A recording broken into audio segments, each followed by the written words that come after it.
উচ্ছেদৰ বিৰুদ্ধে আমি অহা নাই, উচ্ছেদৰ পক্ষেও অহা নাই।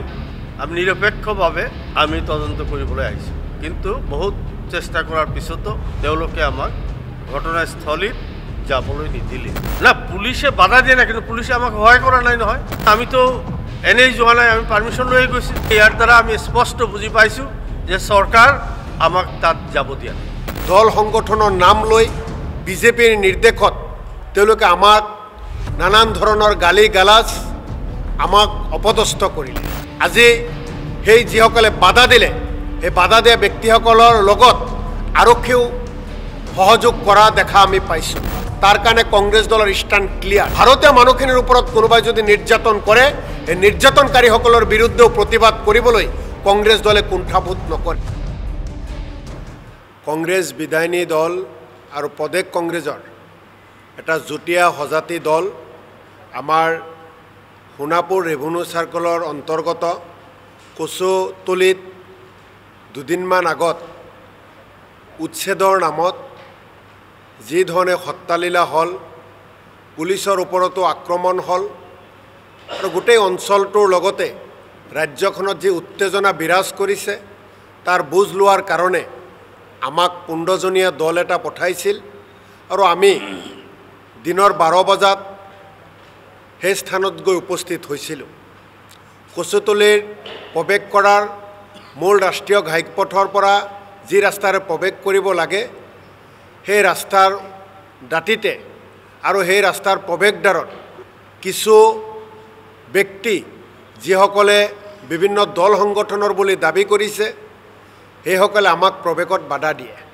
আমি সন্মানীয় সকলো বিধায়কসকলে আৰু আমাৰ দলৰ প্ৰতিনিধিসকলে সেই বাধা দিয়া সেই ব্যক্তিসকলক আমি অনুৰোধ জনাইছিলোঁ যে আপোনালোকৰ মনৰ যিখিনি ক্ষোভ, আপোনালোকৰ মনৰ যিখিনি আক্ষেপ, আপোনালোকৰ যিখিনি ন্যায্য দাবী, সেইবিলাকৰ বিষয়তো আমি কথা পাতিম।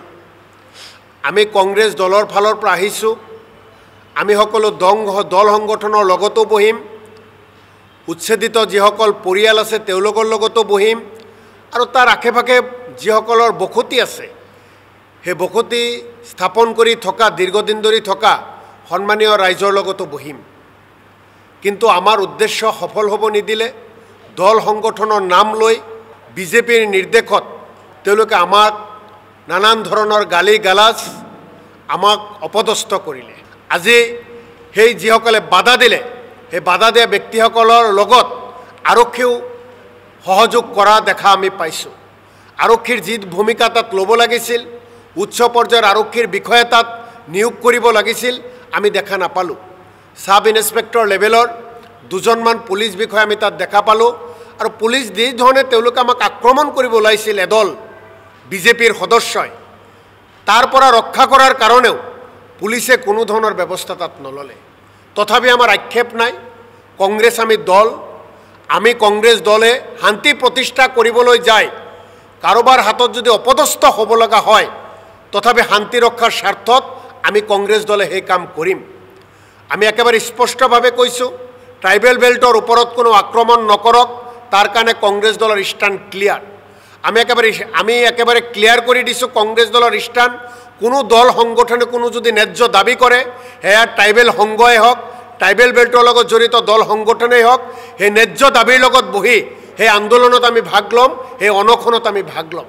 আৰু ইয়াৰ লগে লগে আমি ভাগ ল'ম, ভাৰতীয় মানুহখিনিৰ ওপৰত কোনোবাই যদি নিৰ্যাতন কৰে, সেই নিৰ্যাতনকাৰীসকলৰ বিৰুদ্ধেও প্ৰতিবাদ কৰিবলৈ কংগ্ৰেছ দলে কুণ্ঠাবোধ নকৰে। এখন শান্তিৰ অসম গঢ়াৰ ক্ষেত্ৰত কংগ্ৰেছে কেতিয়াও আপোচ নকৰে।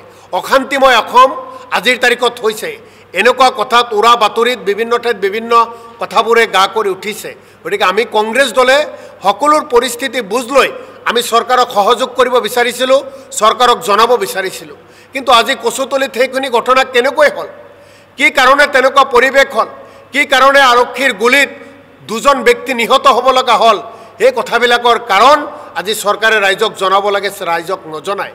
আমি একেবাৰে স্পষ্ট কৰি দিছোঁ, আমাক বিভিন্ন মাননীয় মুখ্যমন্ত্ৰী ডাঙৰীয়াৰ পৰা আৰম্ভ কৰি বিজেপিৰ ফালৰ পৰা আমি কংগ্ৰেছে তাত যোৱাৰ কাৰণে আমাক খিলঞ্জীয়া বিৰোধী, আমি ট্ৰাইবেল বিৰোধী আমাক সজাবলৈ চেষ্টা কৰিছে। আমি খিলঞ্জীয়া বিৰোধীও নহয়, আমি ট্ৰাইবেল বিৰোধীও নহয়, আমাৰ একেবাৰে স্পষ্ট কথা, এইখন অসমত প্ৰতিজন ভাৰতীয় নাগৰিকে নিৰাপত্তা সুনিশ্চিত হ'ব লাগে, সকলোৱে ভাই ককাৰ দৰে শান্তিপূৰ্ণভাৱে বসবাস কৰিব লাগে। কোনোবাই চৰকাৰী মাটিত বেদখল কৰিছে, এই বেদখলকাৰীসকলক উচ্ছেদ কৰিবলৈ যাওঁতে যেটো মাননীয় সুপ্ৰিম কোৰ্ট আৰু গুৱাহাটী হাইকোৰ্টৰ যিখিনি নিৰ্দেশনা সেইখিনিও চৰকাৰে পালন কৰিব লাগে। দুজনীয়া বিচাৰপীঠে গুৱাহাটীৰ হাইকোৰ্টে এটা নিৰ্দেশ দিছে যে কোনোবাক উচ্ছেদ কৰিবলৈ হ'লে 15 দিন আগতে তেওঁলোকক জাননী প্ৰেৰণ কৰিব লাগে। আমি বেদখল মুক্ত হোৱাটো বিচাৰোঁ, কিন্তু বেদখল মুক্ত কৰিবলৈ যায় তাত ৰক্তপাত হোৱাটো আমি নিবিচাৰোঁ, তাত নিৰ্যাতন হোৱাটো নিবিচাৰোঁ, তাত মানুহৰ সম্পত্তি নষ্ট কৰাটো আমি নিবিচাৰোঁ।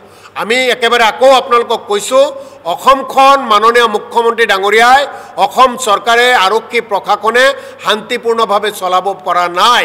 অসম ৰক্তময় এখন পৰিৱেশ অসমখনত গতি কৰিছে, আমি সেই গতি কৰিবলৈ নিদিওঁ।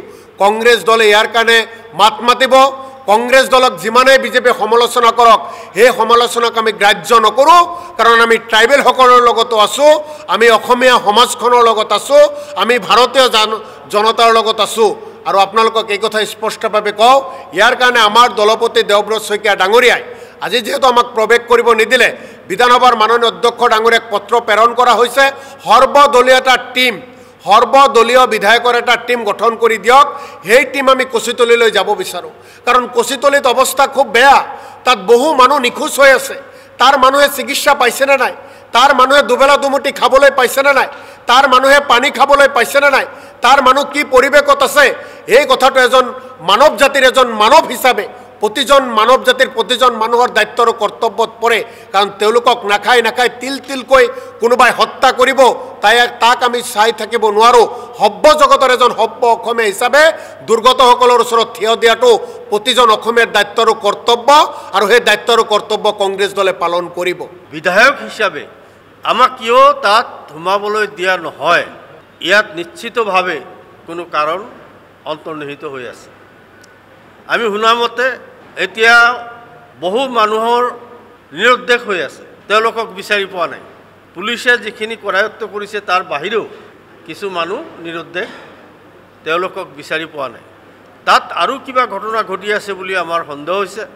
গতিকে চৰকাৰে বা চৰকাৰৰ প্ৰশাসনে আমি বিধায়ক হিচাপে আমি সেই ঠাইখিনিত যাব বিচাৰিছিলোঁ, যাব নিদিয়াত কি কাৰণ থাকিব পাৰে আমাৰ ইতিমধ্যে সন্দেহ হৈছে। আমি এই সংক্ৰান্তত আমি গভৰ্ণৰৰ ওচৰত, স্পীকাৰ মহোদয়ৰ ওচৰত আমি মেমৰেণ্ডাম দিম যে নিৰপেক্ষভাৱে ইয়াৰ এটা তদন্ত হ'ব লাগে।